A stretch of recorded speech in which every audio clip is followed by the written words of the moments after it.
Okay, guys, welcome to the final part of our sharing, and I'll be covering some questions and critiques of this paper. I'd like to think of this section as more of like some questions that we can ask Tadros and ourselves rather than, just as a pure form of critique. So, as critiques take time to develop, so I wouldn't want to call what I'm sharing here as a critique. Okay, so the first part is the first question we can ask Tadros is whether he severely downplays consent in his theory of vicarious liability. Now, if you look at page 65, he attempts to argue that from a perpetrator's point of view, that it's only fair that perpetrators in an unjust war that includes combatants and non-combatants share some form of moral responsibility, which then justifies vicarious liability.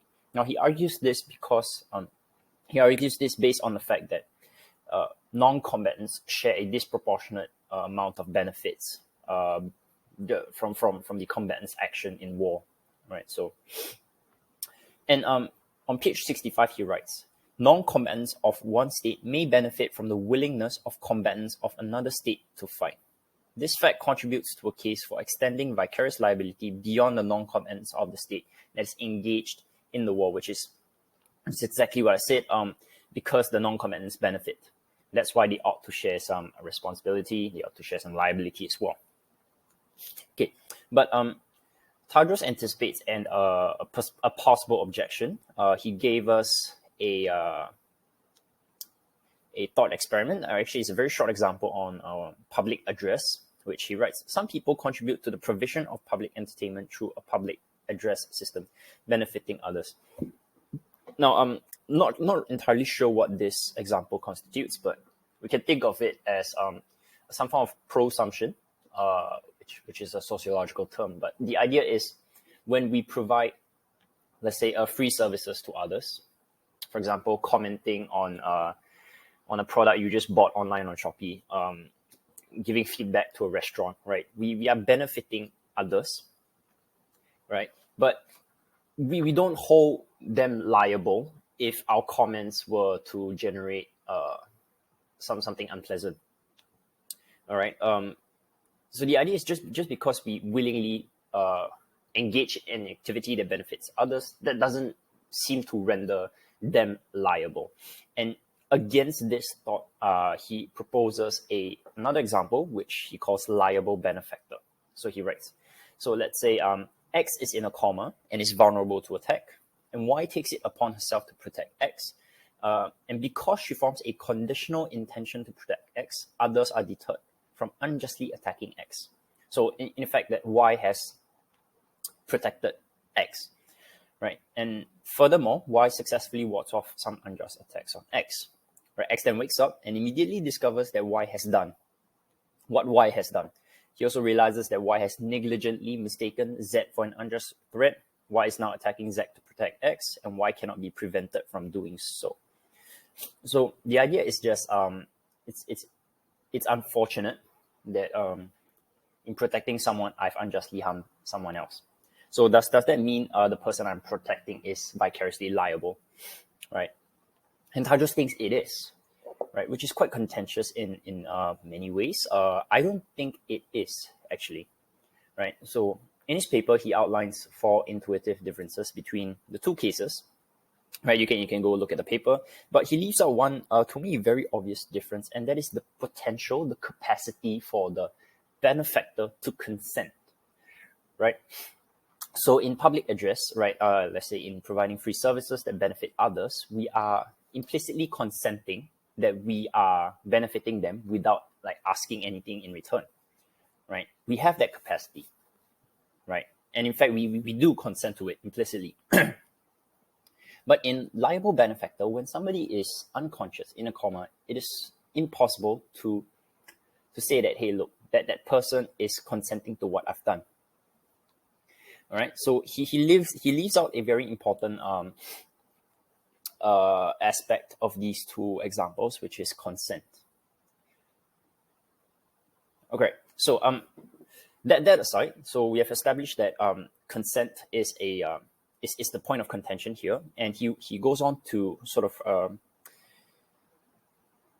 contest against this idea. So on page 68, he writes, perhaps it might be argued that those who disagree with the particular war that the combatant is fighting, those who march with placards declaring the war is not in their name, are excluded from liability. I doubt it. So here we see an extension of his argument. So not only he says that consent is not important, he says that even if you do not consent to an unjust to waging an unjust threat, like you openly declare that you are not contributing, that you are not endorsing an unjust war, you are still liable. That's what Tadros is saying.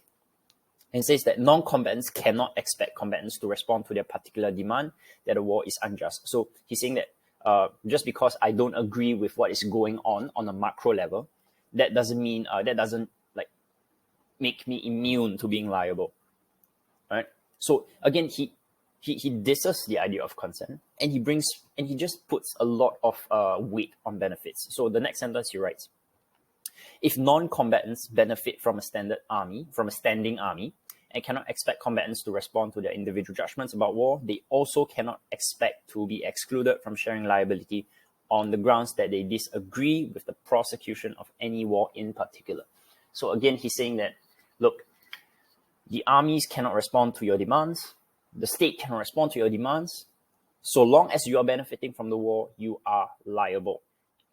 So in a very, very short sentence, it's here, I've written it, as long as one benefits, even if one doesn't consent, is one is vicariously liable. Is this fair? Right, so Tadros thinks it is. I find it really contentious.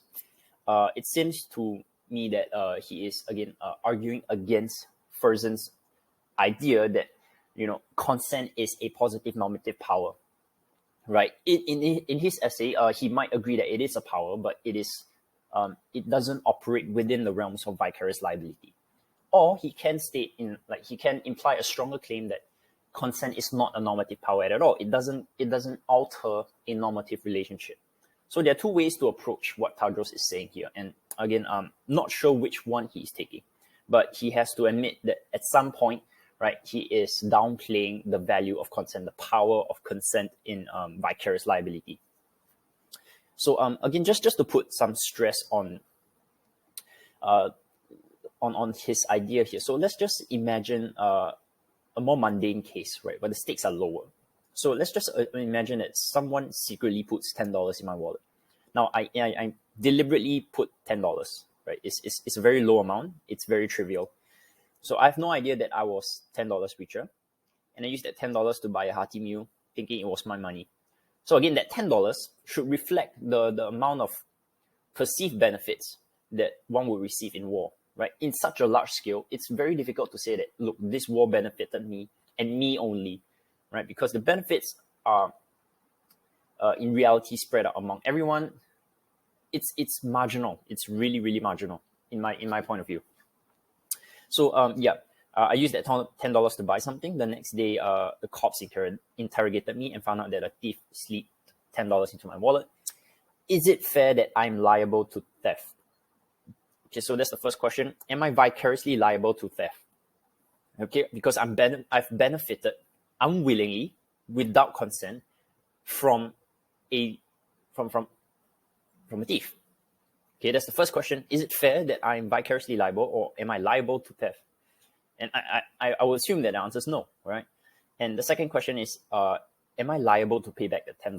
So these are two different questions, right? So I may not be liable to theft, but I might be liable to paying back the $10.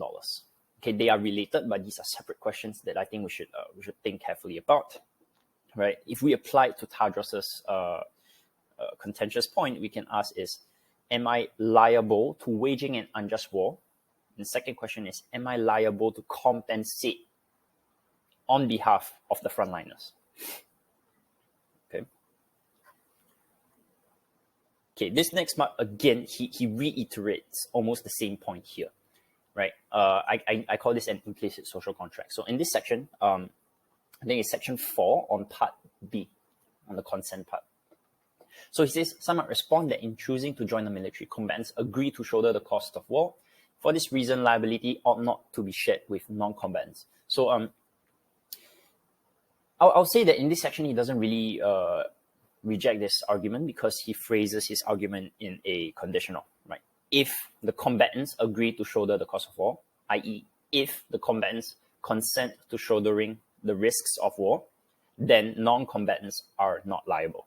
So he gives us 6 objections, but all of them are attacking the conditional. But as we know, to reject a conditional claim, we need to first affirm the conditional.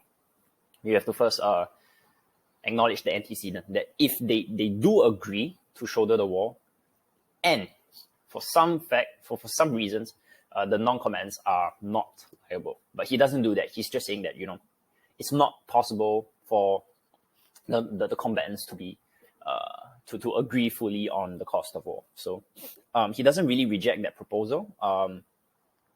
He tries to, I think. But I guess the deeper worry again is this: if combatants implicitly consent, sorry, there's a typo here again. If combatants implicitly consent to the full responsibility to war, does it mean that non-combatants are immune? And Tadros thinks not. Again, it's an issue with the power of consent and how it really plays in Tadros's thesis of vicarious liability. Is he over devaluing a form of positive normative power in these sorts of relationships? So I think we can put a lot of pressure on this, right, and on the role of consent in his thesis. Okay, and this last portion, I actually hinted it, I think, in the first 3 parts of my sharing, is that in his whole article, he seems to write a lot. His argument writes a lot on the distinction between it is wrong to kill X and X is wrong if killed. Okay, and the question is, why does it matter? And where can we find this salient feature in his article is in a particular passage, he sort of argues that liability is neither sufficient nor necessary for permissibility. I think it's one of the earlier sections where he says this. And one of the very important questions we need to ask is, why is this distinction important? Why is liability neither sufficient nor necessary for permissibility? So in other words, why is there a difference between it's wrong to kill X and X is wrong if killed? To be honest, it's still a ongoing process of thinking for me. I cannot provide a solid answer, as I've said previously, but here's a shot at it. Permissibility doesn't carry principles of proportionality. It doesn't carry principles of necessity, as I've hinted earlier as well. Right? Why do we need to distinguish these two? Because liability restricts the amount of harm that is permissible to exert on others without wronging them. Right? So vicarious liability still adheres to the principles of necessity and proportionality. Right? And additionally, similar to McMahon, Tadros thinks that how much harm may be asserted depends on how much responsibility the individual bears in contributing to the unjust harm. Now, a very interesting distinction in his paper is he distinguishes between manipulative harm and eliminative harm. Okay, it is quite similar to a Frau's idea of using bystander as a means and killing as a means. So what are these differences? It's very, very subtle, and I think it's quite important in his essays. When we carry out terrorism or when we carry out terrorist bombings, we may be acting permissibly, but we are not acting in accordance to proportionality. There is no limits to what we can do, right? Without an account of vicarious liability, there is no limit to what we can do onto others. Okay. Now, if we supplement our ethics with a theory of vicarious liability, with theory of liability in general, we are also introducing limits, restrictions to what we can do to individuals without wronging them. Okay. Once again, in both cases, it may be permissible to act in general, it may be permissible for me to carry out terrorist bombings, right? Is it terrorism bombings? I forgot the term, but it may be permissible to carry out those bombings. It also may be permissible for me to kill 10,000 combatants over 10 non-combatants. Both cases are permissible, but without a theory of liability, I cannot explain the extent or the restrictions of harm I can exert on others. Right? So in that sense, Tadros doesn't condone manipulative harming. Okay, terrorizing civilians into surrendering, and killing non-combatants just on the grounds that we can save the lives of 10,000 combatants. No, those things to Tadros might be permissible, but it doesn't. It's too. It's too, like, it allows too much of what we can do to individuals. Right. So this question again we can ask is so that's my response to the question. What's the difference between it's wrong to kill X and X is wrong if killed, and why does it matter? So that's my response. Yeah, it's a question to pose to everyone here. You might not agree with me, right? But what Tadros is trying to establish here is that permissibility and vicarious liability are two different things, but we need them both, right, to have a fuller account of what is permissible to do upon others insofar as we do not wrong them. Okay, so in page 71, he writes, the permissibility of killing a person does not rely on her being liable to be killed. So this is how we can understand what he's saying here, right? The fact that killing a person wrongs her does not imply that it is wrong, all things considered, to kill her, right? So again, it's a rehash of what I just said. A person's liability alters the proportionality calculation, helping to justify killing that person. Again, so liability is important, is an important aspect in assessing whether it is permissible to carry out certain actions that harm others, right? It restricts and it limits to how much harm that we can do, right? Whereas permissibility is just telling you, okay, right, so you can do this, but it doesn't tell you how far you can go in doing that. Okay, so these are the three questions, critiques, responses. You may categorize it as you may. Of course, there are many more, but due to the time constraint, I won't be able to share everything. So I hope these three questions are intriguing enough for everyone here to think about. And yeah, I hope you enjoyed our presentation in general. So I'll end here. Thanks.